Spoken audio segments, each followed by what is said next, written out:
Ok, continuando con el 1.4, que es explicar la importancia de usar soluciones criptográficas adecuadas. Este es uno de los temas que son más difíciles para ciertos estudiantes. Voy a hablar ahora en conceptos generales, pero después vamos a entrar más en detalle en un video en el futuro de volver a repasar estos conceptos. Entonces tenemos la infraestructura de la clave pública, o también en inglés se le conoce como Public Key Infrastructure. Tenemos dos tipos de claves. El primero, que es la clave pública, que encripta o cifra la información, y la información cifrada con la clave pública solo puede ser descifrada con la clave privada. Y la clave privada siempre permanece privada. Solo existe una copia, y si la clave pública cifra información, solo la clave privada correspondiente puede descifrar esa información.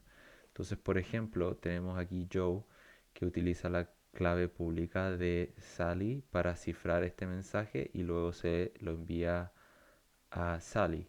Sally lo recibe, lo descifra con su clave privada y puede después leer el mensaje.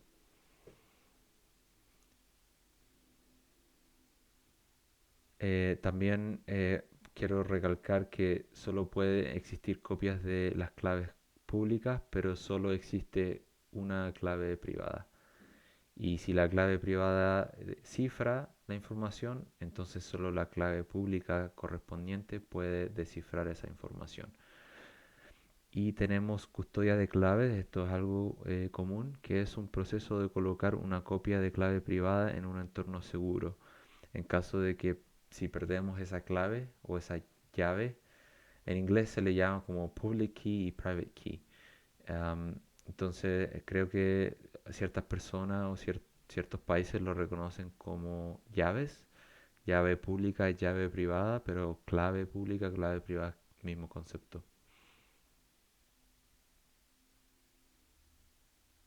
Ok, tenemos de lo que es el cifrado, tenemos diferentes tipos de niveles.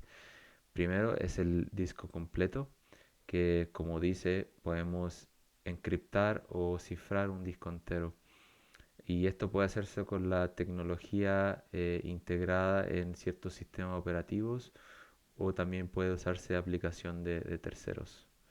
Tenemos cifrado de partición, que es cifrar una sección específica de un dispositivo, como por ejemplo un disco duro o un SSD, SSD, o un hard drive.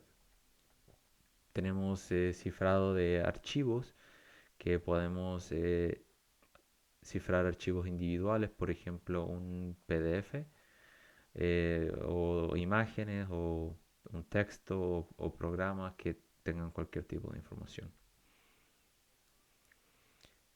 Que también tenemos cifrado de bases de datos, que son los sistemas de gestión de base de datos, pueden cifrar los datos almacenados dentro de la base de datos.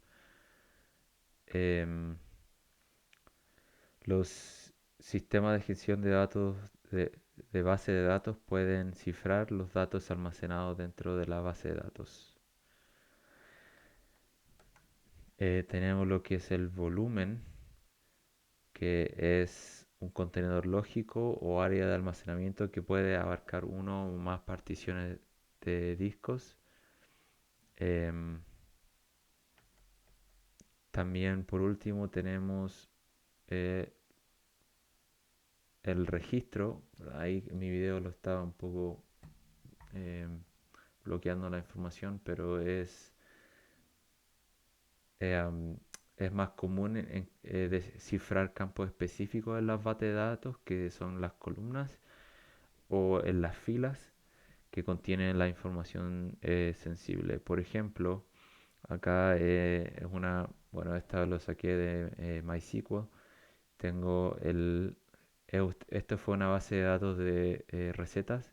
Entonces, por ejemplo, tengo el ID de cada receta con eh, diferentes tipos de clases. Entonces, eh, si yo quiero mantener esta información cifrada, entonces puedo cifrar o la columna entera o también puedo cifrar las filas individuales. Y esto es algo muy común que se utiliza, por ejemplo, en Estados Unidos. Las personas tienen lo que se llama el Social Security Number, que es muy importante que podamos, si es que tenemos que almacenar los Social Security Numbers, tenemos que cifrar esa información para en caso de que si hay un hackeo del sistema, los hackers no tengan acceso a los Social Security Numbers.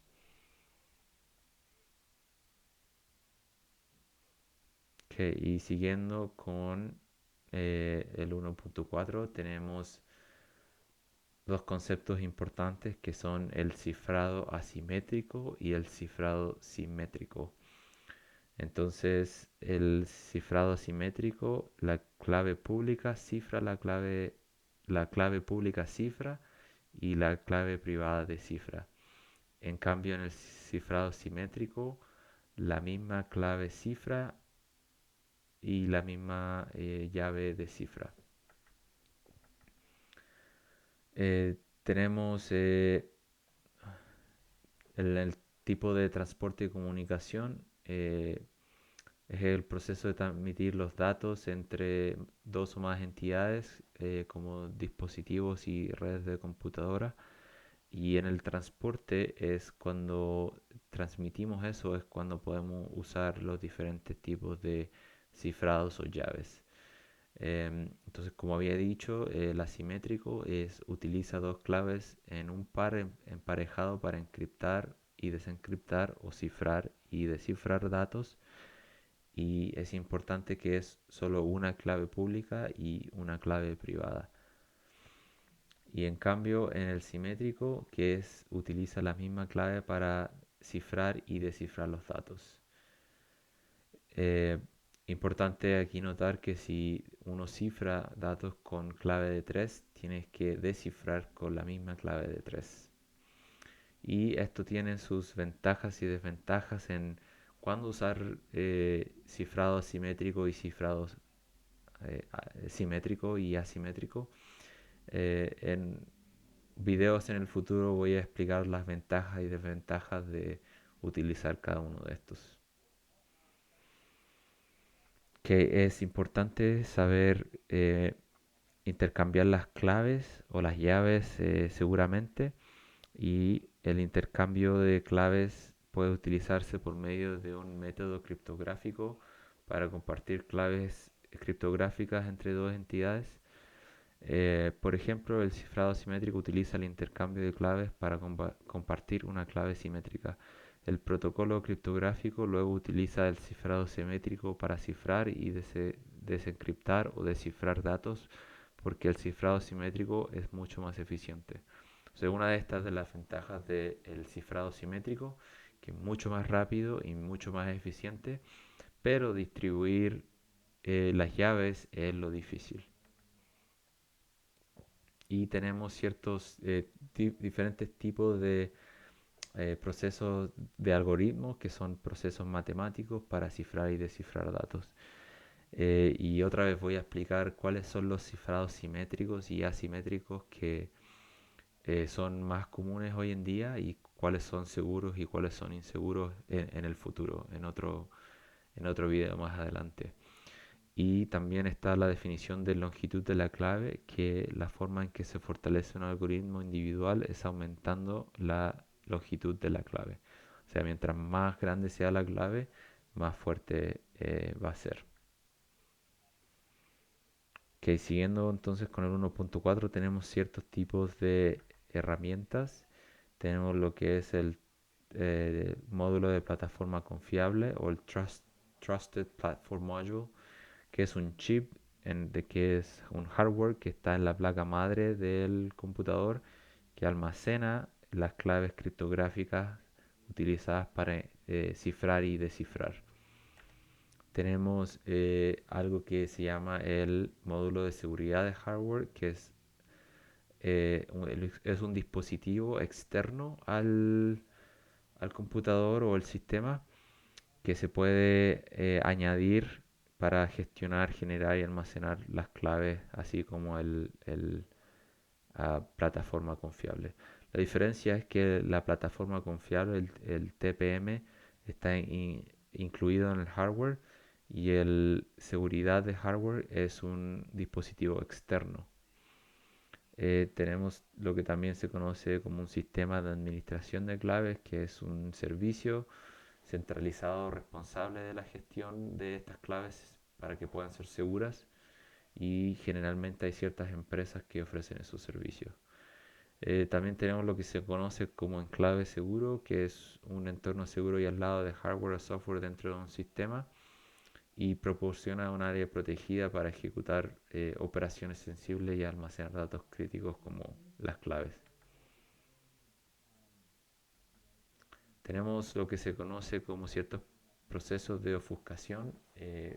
Uno de ellos es la estenografía, que es oculta datos dentro de otros datos, o como algunos dicen, oculta datos a simple vista. Por ejemplo, eh, en la antigüedad, cuando alguien quería mandar cierto mensaje, eh, podía utilizar, por ejemplo, tatuajes, eh, y después se dejaban crecer el pelo, se ponían tatuajes en la cabeza y después se dejaban crecer el pelo, y después podían llegar al rey y le cortaban el pelo y podían ver el mensaje. ¿Esto cómo se aplica en la seguridad? Por ejemplo, hay ciertas, yo puedo poner un mensaje oculto en alguna imagen, eh, y así una persona normal lo va a ver y no va a notar ninguna diferencia, pero si yo se lo envío a una persona que yo quiero y le digo que tengo un mensaje oculto, eh, esa otra persona va a poder ver el mensaje oculto. Que tenemos otra técnica de ofuscación que se llama tokenización, que es una que implica reemplazar los datos sensibles con marcadores o tokens no sensibles. Esto es muy común en las tarjetas de créditos, em, que mantienen los tokens, que se llaman así, retienen esa información esencial sobre los datos originales sin revelar ninguna información sensible. Entonces, cuando piensen en tokenización, piensen en tarjetas de crédito. Tenemos el otro principio que se conoce como enmascaramiento de datos, aquí tenía unas fotos, casi se me olvida, pero por ejemplo tenemos el número de una tarjeta de crédito y después utilizamos tokenización y cambia completamente los números, pero eh, y esto no significa nada porque no son los números reales de la tarjeta de crédito. Que ahora sí, con enmascaramiento de datos, que es otra técnica de ofuscación para proteger datos sensibles y ocultarlos parcial o completamente con caracteres, símbolos u otros datos. Em, entonces aquí pueden ver el cambio por ejemplo, cuando estamos escribiendo nuestra contraseña y en vez de ver la contraseña solo son asteriscos, eso es para proteger o enmascarar la contraseña y que alguien no, no la pueda ver. Ok, siguiendo entonces tenemos lo que se conoce como el hashing, que es un algoritmo matemático realizados pueden ser datos, archivos o mensajes, para producir una cadena de caracteres hexadecimales con una longitud fija que se llama hash.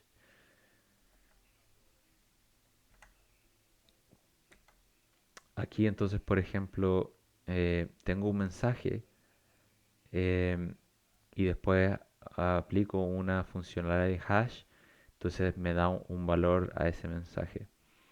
Y ese valor, ese proceso matemático, hay diferentes tipos de algoritmos que pueden hacer este proceso matemático. Entonces, por ejemplo, cómo se utiliza el hashing es, cuando piensen en hashing, también piensen en la integridad.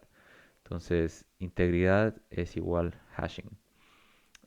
¿Cómo se puede aplicar esto? Por ejemplo, anteriormente había dicho que yo había descargado un sistema operativo que se llamaba Kali Linux. Entonces, los desarrolladores del Kali Linux, cuando pusieron el sistema operativo en internet, ellos en la versión final le sacaron lo que se llama el hash y ese hash lo publicaron en internet. Entonces ese hash me da una función, me da ciertos valores. Y luego cuando yo lo descargo, puedo sacar esa combinación matemática, ese hash, y verificar si yo tengo el mismo valor que pusieron los creadores del sistema operativo. Entonces esto es para mantener la integridad. O sea que esto me asegura de que el software no ha sido modificado en tránsito y que yo tengo el original. Y esto se utiliza muy comúnmente en los passwords, en las contraseñas. Entonces, yo tengo, por ejemplo, la contraseña aquí y después hashing hace que la contraseña no sea visible, solamente tengo el valor del hash y una manera de que pueda hacer que el hash sea más seguro. Voy a tener, voy a mostrarles en un lab un poco cómo se usa este proceso y cómo se pueden verificar los hashes, pero ahora teóricamente tienen que aprender que el hashing se utiliza para contraseñas y cuando, por ejemplo, los servidores de ciertas aplicaciones, por ejemplo, no guardan su contraseña en texto.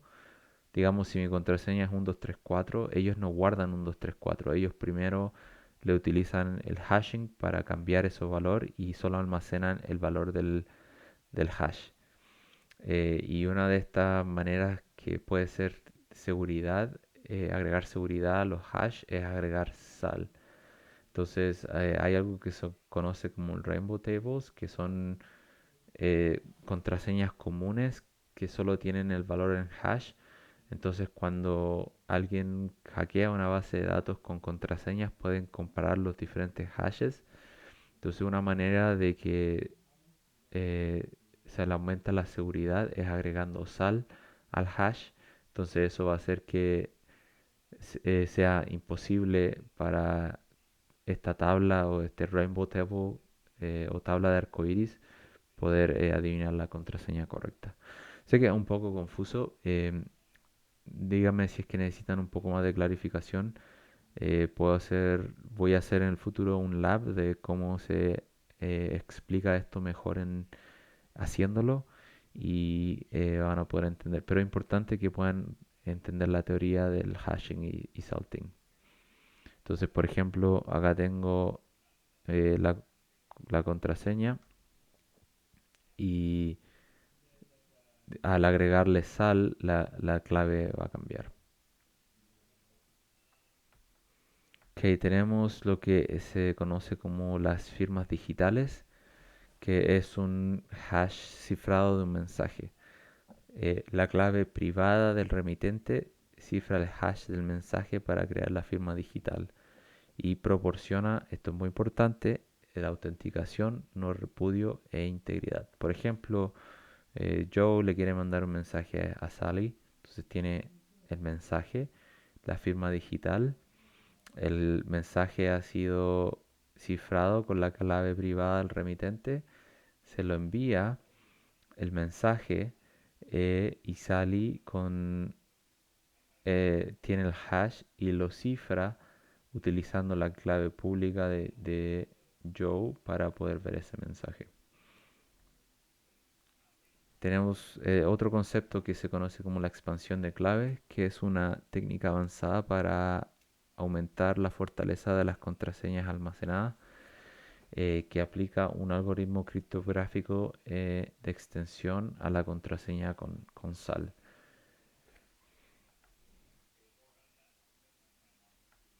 Ok, y ya casi estamos listos, pero hay algo que se conoce como el libro de Public Ledger, que es un sistema de registro digital distribuido, descentralizado, que permite múltiples parte registrar y verificar transacciones sin la necesidad de una autoridad central.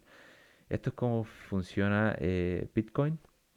Em, Utiliza un public ledger y blockchain, que el blockchain es una tecnología de libro mayor que es público, que es distribuido y descentralizada y es público. Y se añade un blockchain después de que ocurren cuatro cosas. Ocurrió una transacción, la transacción ha sido verificada por una red de computadoras, la transacción registra con precisión en un bloque y el bloque se le asigna un hash único. Eso es un poco más o menos cómo funciona Bitcoin en las diferentes transacciones.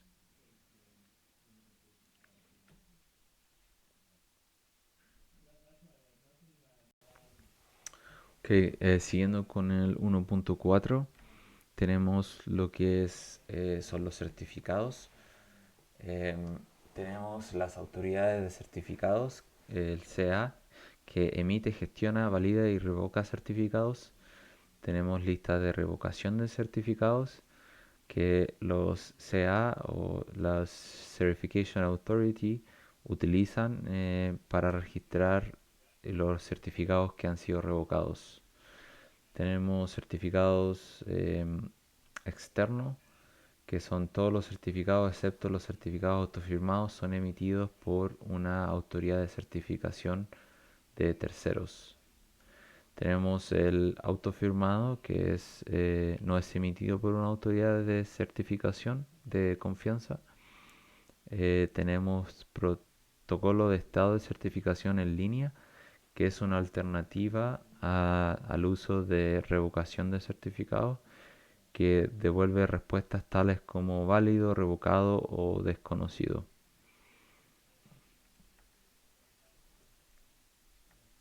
Siguiendo con los certificados, tenemos ciertas definiciones que tenemos que familiarizarnos, que son el origen de confianza, que es un punto de inicio seguro. La autoridad de certificación es una identidad de confianza que proporciona base sólida para sistemas y procesos seguros. Tenemos lo que se conoce como generación de solicitud de firma de certificado, que típicamente se solicitan certificando usando esto. El primer paso es crear la clave privada basada en el RSA, em, que se utiliza para crear una clave pública. Luego puedes incluir la clave pública en la solicitud de firma de certificado y em, la autoridad va a integrar la clave pública en el certificado digital. Y es importante notar que la clave privada no se envía a la autoridad. Las claves privadas siempre se mantienen privadas. Tenemos lo que se conoce como un wildcard o un comodín, que comienza con un asterisco y se puede utilizar para múltiples subdominios, eh, y cada dominio tiene el mismo dominio de raíz, y los comodines pueden reducir la carga administrativa asociada con la gestión de tener muchos certificados. Entonces, por ejemplo, cuando tenemos appmydomain.com y queremos utilizar email de mydomain.com, o también podemos utilizar account.mydomain.com. Eso es lo que utiliza el comodín. Podemos usar el dominio para utilizar diferentes tipos de subdominios.